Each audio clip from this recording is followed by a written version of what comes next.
네, 이재명 대통령이 취임 2달여 만에 국민 임명식을 열고 국민 대표로부터 빛의 임명장을 받았습니다. 광복 80주년을 맞아 여야가 한 목소리로 순국선열의 희생을 기렸지만 서로를 향한 비판은 여전했는데요.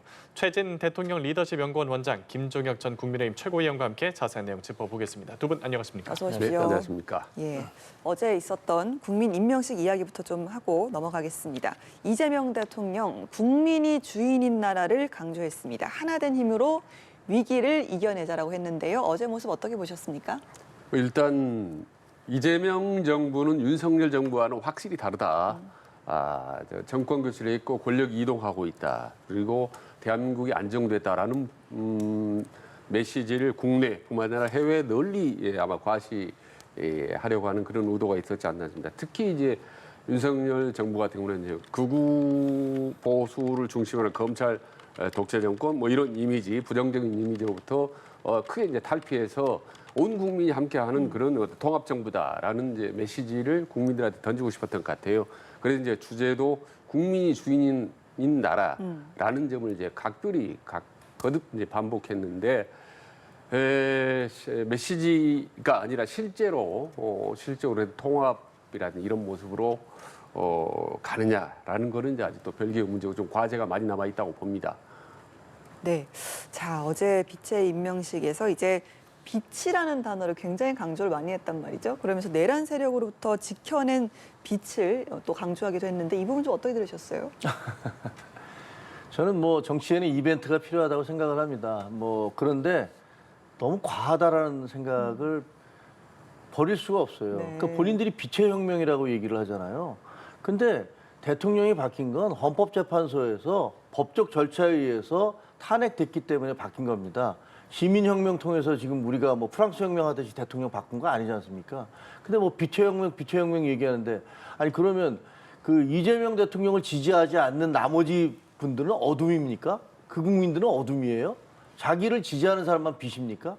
그리고 국민 임명식이라고 그러는데 국민 임명식이라는 표현 자체도 너무 과하다는 생각이 듭니다.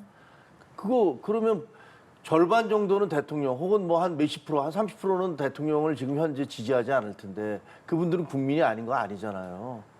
너무 과하고 또 하나는 8월 15일 광복 80주년 아닙니까? 근데 꼭 그날 해야 되나요? 마치 그러면 내년부터는 8월 15일이 아니라 어떻게 광복 81주년이 아니라 대통령 취임 2주년 이렇게 기억해야 됩니까? 그러니까 광복절이라는 우리 민족의 그 소중한 가치고 80년 동안 이어져 온 그런 행사인데 거기에 대통령 취임식 행사, 사실상의 취임식 행사를 그날 함으로 해서 본인이 마치 무슨 건국 대통령이나 국부인 것처럼 그런 이미지를 만들어내시는 것 같아서 너무 과하다라는 느낌을 금할 수 없고요. 거기다 빛의 임명장, 뭐 무슨 빛의 혁명 이런 식으로 얘기를 하시는 것도 국민을 나를 지지하는 사람과 나를 지지하지 않는 사람을 빛과 어둠으로 나누는 것 같아서 굉장히 좀 거북하다라는 생각이 듭니다. 예, 국민 임명식에 국민의힘과 개혁신당 등 보수 세력 그리고 보수 진영 전직 대통령들이 불참을 했고요. 네. 또 광복절 경축식에서는 정청래 대표랑 손원석 비대위원장이 나란히 앉긴 했는데 눈길조차 서로 건네지 않았거든요. 네, 굉장히 비극적인 사태죠. 사실은 그렇게 되면 안 되는 거고. 근데 네. 그런 면에 있어서는 정청래 대표가 여당 대표가 되고 난 다음에 하신 말씀이 있잖아요. 뭐 야당은 찾아가지 아무 데도 안 갔어요. 야당에서 난을 보내고 축하난을 보내고 그랬는데도 야당에 가서 송원석 원내대표나 혹은 이준석 대표를 찾아가지도 않았고 예. 그다음에 말씀하시기를 사람 같아야지 뭐 사람하고 악수를 하지 사람도 아니라는 거 아닙니까? 그런 식의 막말과 폭언을 해도 되는 겁니까? 너무 심한 얘기시고 근데 저는 그 송원석 원내대표 갔으면 그냥 악수했으면 돼요. 본인이 그 정청래 원내대표가 저렇게 낮게 나오면 뭐 우리 옛날에 미셸 오바마가 했던 얘기 있지 않습니까? They go low, we go high.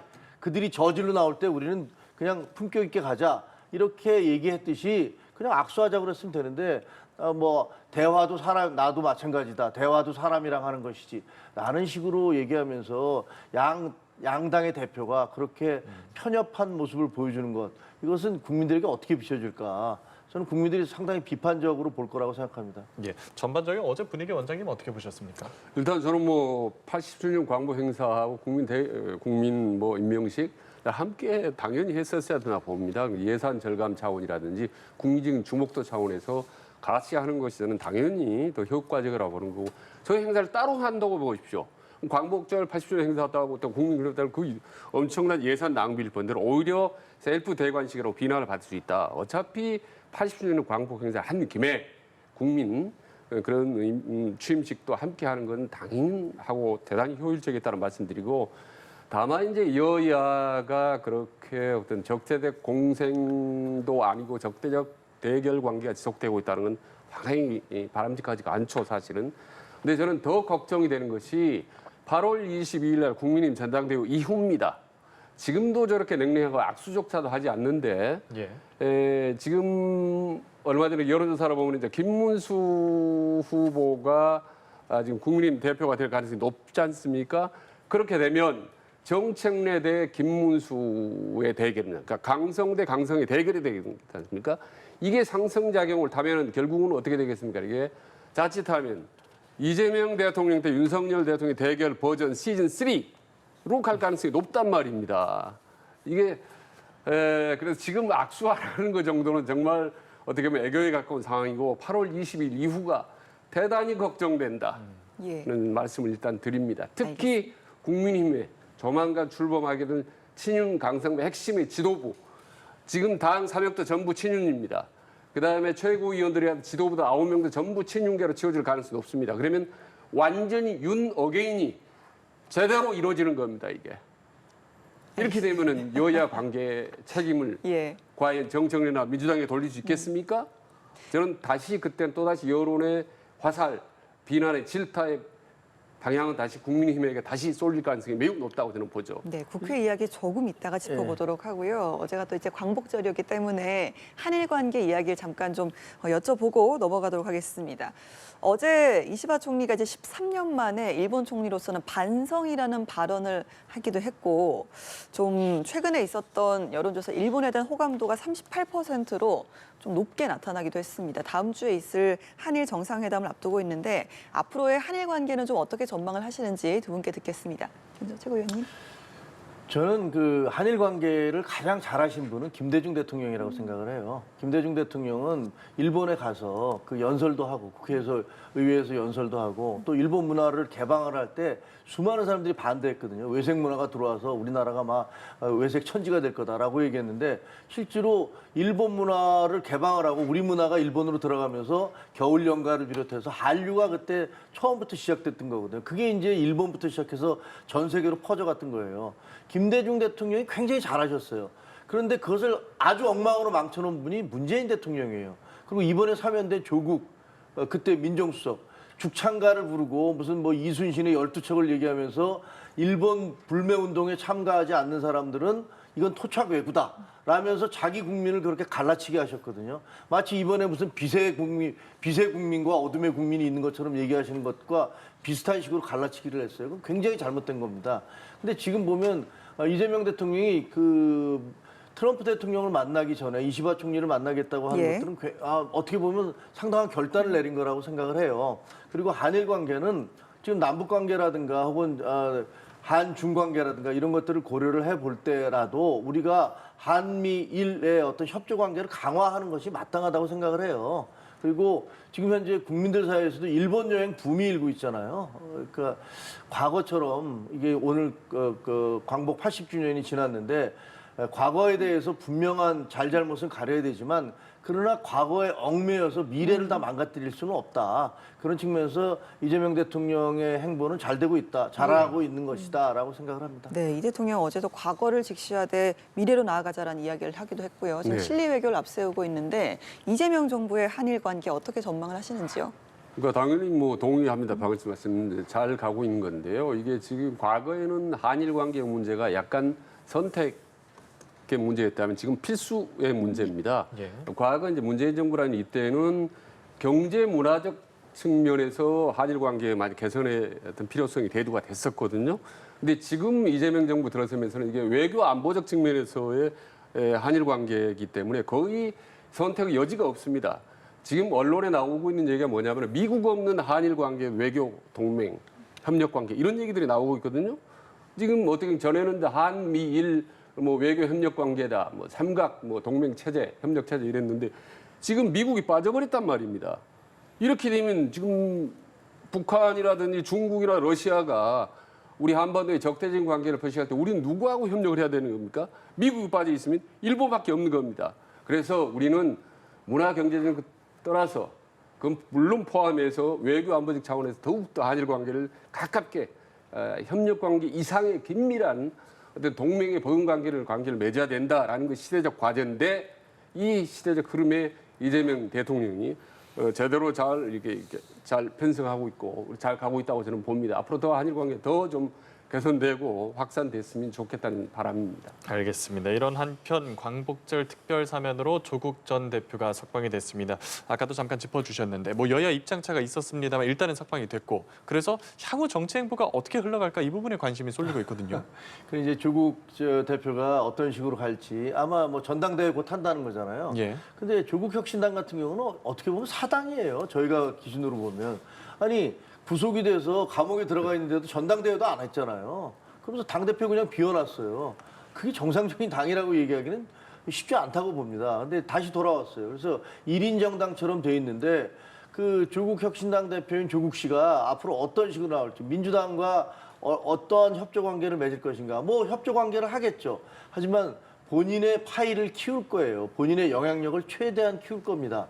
그래서 나중에 민주당과 합당을 하더라도 자기 지분을 가지고 들어가서 영향력을 행사하려고 할 것이기 때문에 당장은 독자 행보를 하지 뭐 민주당과 적절한 선에서 물론 본인은 이제 사면시켜줬으니까 거기에 대한 감사의 표시를 하긴 하겠습니다만 조금 지나면 아마 독자적인 행보를 하게 될 것이고 자칫하다가는 저것이 민주당 내에서 혹은 여권 내에서 차기 그 구도를 놓고 대통령이 출범한 지 얼마 되지도 않는데 내부에서 뭐 정청래 예를 들면 뭐 조국 뭐 이런 사람들이 뭐 각자 도생을 하면서 그러면서 권력 다툼을 벌일 가능성도 없지 않다 이런 생각이 듭니다. 예, 내년 지선 출마나 국회의원 보궐선거 출마 가능성도 나오고 또 민주당과의 합당 얘기도 나오는데 이게 이제 지도부 입장에서는 일단은 선을 긋고 있더라고요. 예, 그래서 뭐 자력 갱생 이런 얘기가 나오는데 일단은 내년 지방선거 전까지는 어떤 그 자력 갱생, 자력 보강 차원에서 내부 힘을 키우고 그다음 6월 3일 지방선거 이후에 합당 수순으로 들어가지 않을까라는 생각입니다. 아까 이제 조국 뭐 1인 정당 맞는데 그건 일단 뭐 동의합니다. 근데 1인 정당의 의미가 팬덤 지지층이 있다는 거거든요. 이게 무시 못합니다. 지난번 총선 때 보면요, 호남에서 비례대표 투표 때 조국 개혁신당이 광주, 전남북도 합쳐서 45% 넘었습니다. 제1당이었습니다. 그러니까 파워가 엄청나서 이거 무시를 못합니다. 그래서 이재명 대통령이나 민주당도 상당히 신경을 곤두세울 수밖에 없는데 아마 조만간 10월, 11월 달에는 조기 전당대회 열어서 당 대표가 될 겁니다. 아마 당 대표 그건 뭐 거의 기정사실인데 그러면 어디로 갈 거냐? 근데 서울시장, 부장성장 나오는데 저는 그 가능성은 적다고 봅니다. 지방으로 내려가면 중앙 정치로 일단 멀어질 수밖에 없고 또 지방 단체장 사항은 좀 정치적 중립성을 보여야 되기 때문에 여러 가지 활동에 제약이 많습니다. 그래서 저는 일단 내년 지방선거 보궐선거가 이루어지지 않습니까? 그때 인천 계양을 또는 지금 나오는 또 다른 얘기가 나오는 그 강훈식 비서실장 지역구에 있는 충남 아산 이 두 지역에 보궐선거 나가서 원내 진입을 해서 조국 개혁신당을 상당히 정정당으로 지방선거 때 최대한 만든 다음에 말하자면 민주당과 선의의 경쟁을 통한 역할 분담을 한 이후 그리고 6월 3일 지나면은 총선을 앞두고 이제 상당히 어떤 합당의 급물살을 타지 않을까라고 예상을 합니다. 알겠습니다. 두 분 모두 조국 전 대표 어떤 정치적인 행보는 분명한 것 같다라는 말씀을 좀 하시는 것 같은데요. 자, 이런 가운데 특검 이야기로 좀 넘어가 보도록 하겠습니다. 민중기 특검팀이 청구한 김혜성 씨에 대한 구속영장이 발부가 됐습니다. 증거인멸과 도주 우려가 있다라는 게 이제 구속영장 발부의 사유였는데요. 일단 뭐 김 씨가 연루된 의혹에 이제 김건희 씨도 좀 연루가 되어 있는 만큼 이 두 관계를 어떻게 또 특검팀에서 규명을 할 것이냐 이 부분이 좀 관건인 것 같습니다. 그러니까 김혜성 씨 집사 게이트 말씀이죠. 예. 그 얘기 질문을 하면 자꾸 떠오르는 단어가 뭐 최순실 게이트, 그다음 경제 공동체 이런 말이 떠올라요. 과거에 최순실 씨도 보면 박근혜 전 대통령 호가호위해서 삼성이나 대기업부터 이제 돈을 모았던 거 아니겠습니까?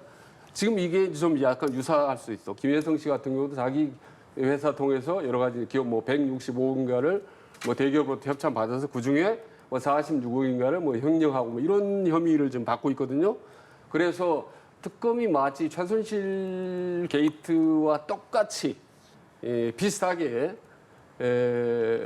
이게 뭐 호가호위 그다음에 경제공동체를 엮을 경우에 상당히 꼼짝 못하지 않을까 생각이 듭니다. 그러니까 과거에 경제공동체라는 용어를 만든 게 윤석열 전 대통령 아니었습니까? 검찰 시절에 그 윤석열의 검찰의 기법을 그대로 되돌려주는 그런 상황이 올 것 같다는 생각이 듭니다. 경제공동체, 김건희와 김혜성의 경제공동체다라고 몰고 특검이 가고 할 경우에는 상당히 좀 빠져나가기가 힘들지 않을까 그런 생각이 듭니다. 예, 김혜성 씨 관련 의혹을 최서원 씨 게이트와도 좀 연관지어서 말씀하셨는데요. 동의를 하십니까?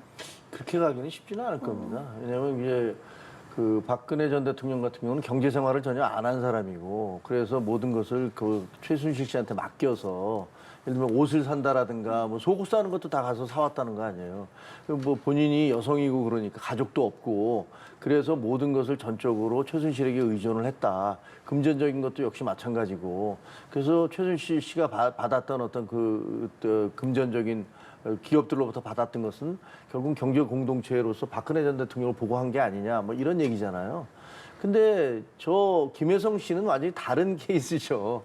그 김건희 씨 여사하고 그 개인적인 친분 관계 때문에 누나 동생 이렇게 지냈대지만 각자의 가족이 있는 거고 지금 해당되는 것은 IMS 모빌리티인가 여기서 이제 180억인가 하는 돈을 기업들로 받았다는 건데 제가 봐도 이건 너무 이상해요. 왜냐면 IMS 모빌리티라는 데가 무슨 대단한 회사라고 더구나 경영 실적이나 재무 상태가 매우 불량한 회사였잖아요. 적자투성이 회사를 왜 기업들이 거기다 180억이나 되는 돈을 투자를 하겠습니까? 그리고 투자한 기업들이 보면 HS 효성, 카카오 뭐 이렇게 검찰이라든가 공정거래위로부터 문제가 지금 제기되고 있는 그런 기업들이란 말이에요.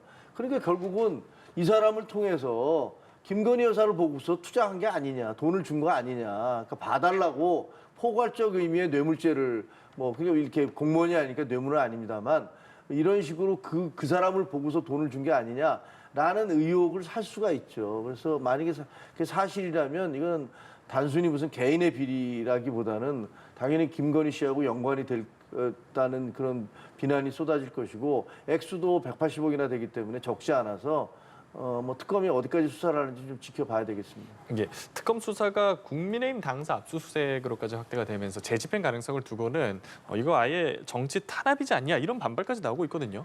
그 김건희 특검은 좀 예. 무리를 많이 하시는 것 같아요. 그러니까 지금까지 압수수색한 게 도대체 제일 수도 없어요. 근데 도대체 김건희 특검 그 숫자를 가지고서 압수수색한 목록을 다 살펴나 볼 수 있을지 잘 모르겠습니다. 너무나 많이 해서. 그리고요, 정당의 그 당원 명부는 예. 누구에게도 공개할 수 없도록 돼 있거든요. 근데 거기 보면 거기 신천지라고 써 있습니까? 거기 통일교라고 나 통일교도입니다라고 썼습니까? 아니면 내가 자유통일당 혹은 우리공화당 이중 당적자입니다라고 써놓습니까? 그런 거 하나도 없거든요. 예. 그냥 본인의 이름과 주소와 주민등록 뒷자리까지 그리고 계좌번호인데 그거를 가져가겠다는 건 더구나 이제 뭐 한두 명도 아니잖아요. 100만 명이 넘는 사람들 당원들 걸 다 가져가겠다? 만약에 민주당에 대해서 그런 압수수색 영장을 발부받으면 민주당 가만히 있겠습니까?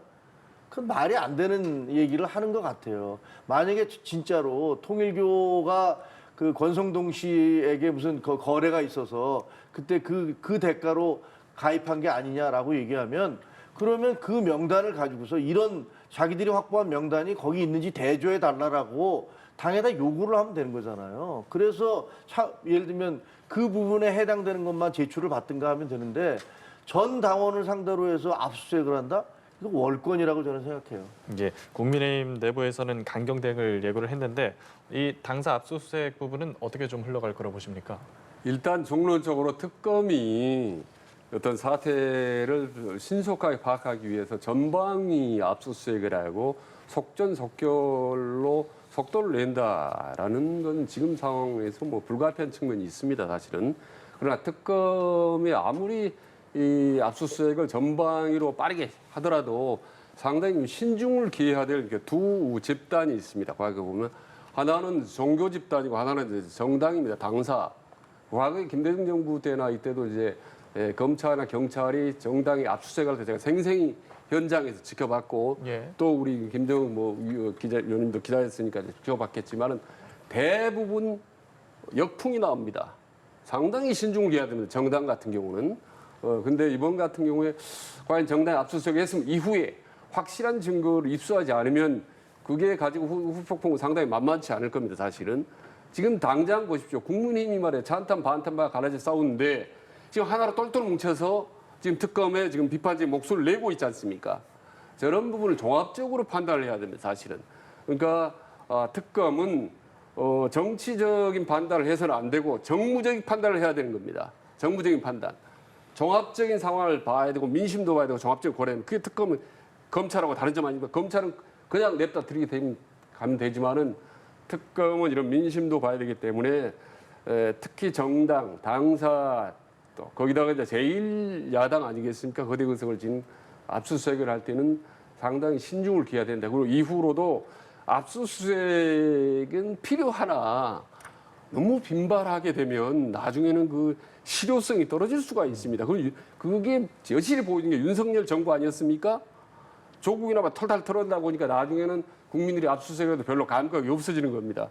똑같은 상황이 되풀이되고 있는데 특검이 내란이나 김건희 사태를 갖다 신속하게 수사를 하고 압수수색하는 거는 충분히 이해하나 이런 정당이라든지 이런 부분들은 상당히 좀 여러 가지로 정무적 판단을 할 필요가 있다라는 걸 저는 말씀을 드립니다. 알겠습니다. 말씀 여기까지 듣겠습니다. 지금까지 최진 대통령 리더십 연구원 원장 김종혁 전 국민의힘 최고위원이었습니다. 고맙습니다. 네.